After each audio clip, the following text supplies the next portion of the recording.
The Masked Visitor. The storm was raging outside, pounding against the windows with an intensity that felt almost unnatural. Thunder rumbled, shaking the old house to its very bones. Alex jolted awake, disoriented, his room steeped in shadows. The wind was howling, making the darkness feel alive, like it was crawling along the walls. Then he saw a figure standing at the end of his bed. For a moment, Alex thought he was still dreaming. But as his eyes adjusted, he realized there was no mistaking it. The figure was tall, unnaturally still, dressed in black from head to toe, with a smooth, featureless mask that gleamed faintly in the dark. It was white and expressionless, like a porcelain doll, with no eyes, no mouth, just a blank, haunting stare. Alex's heart hammered in his chest. He wanted to scream, but the sound got stuck in his throat, caught somewhere between terror and disbelief. They stood like that for what felt like an eternity, the figure unblinking, unmoving.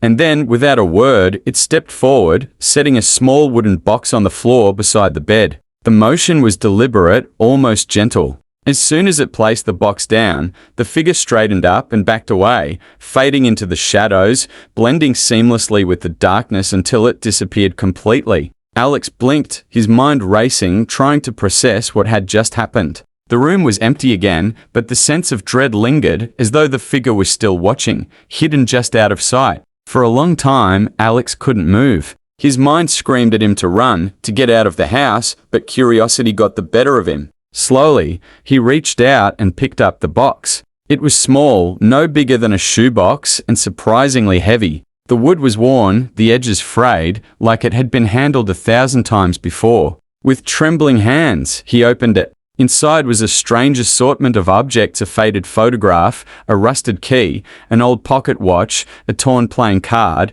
and a handful of yellowed papers. Alex's first thought was that it was just random junk, but as he examined each item, a chill ran down his spine. The photograph was of a man he vaguely recognized. He had seen his face in the local news years ago. The man had disappeared under mysterious circumstances, never to be found. Alex picked up the key next. It was cold, and there was a faint engraving on it, but he couldn't quite make it out in the dim light. The pocket watch wasn't working, but when he flipped it over, he found an inscription: "Time reveals all." The playing card was an ace of spades, torn right down the middle. And the papers, they were old newspaper clippings, all of them detailing disappearances that had happened in the area over the past few decades. As Alex sifted through the contents, he realized something horrifying. Each item in the box was connected to someone who had vanished. He had heard about these cases growing up, stories about people who left their homes one night and never returned, or who went out for a walk and were never seen again. The town had whispered about them, but over time, the stories faded,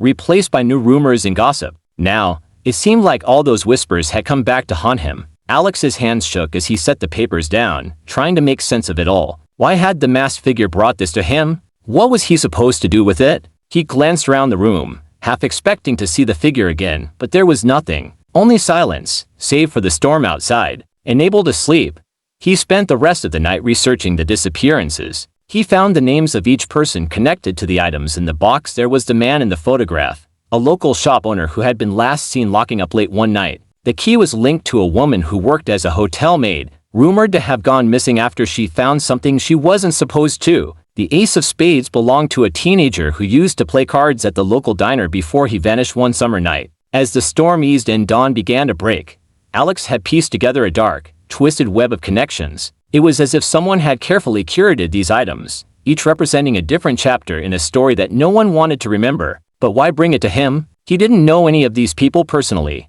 so why was he chosen to receive the box? The thought made his skin crawl. It felt like he was being watched, manipulated, as if he was a pawn in some game he didn't understand. The next few days were a blur. Alex couldn't stop thinking about the box, couldn't shake the feeling that he was missing something crucial. He started digging deeper, visiting places connected to the disappearances, asking old friends and neighbors if they remembered anything unusual. Most people were reluctant to talk, brushing him off or pretending they had forgotten. But one old woman, a retired librarian, said something that stuck with him. "They never find peace," she whispered, her eyes distant and glassy. "Those who disappear, they're still out there, somewhere, lost and wandering. Until someone can find them, they'll keep looking for a way back." Alex didn't understand what she meant at first, but that night, as he sat in his room staring at the box, He heard a noise, a soft, almost imperceptible creak, like someone was walking down the hallway. He turned, his heart pounding, but the hallway was empty. Then he saw a flicker of movement,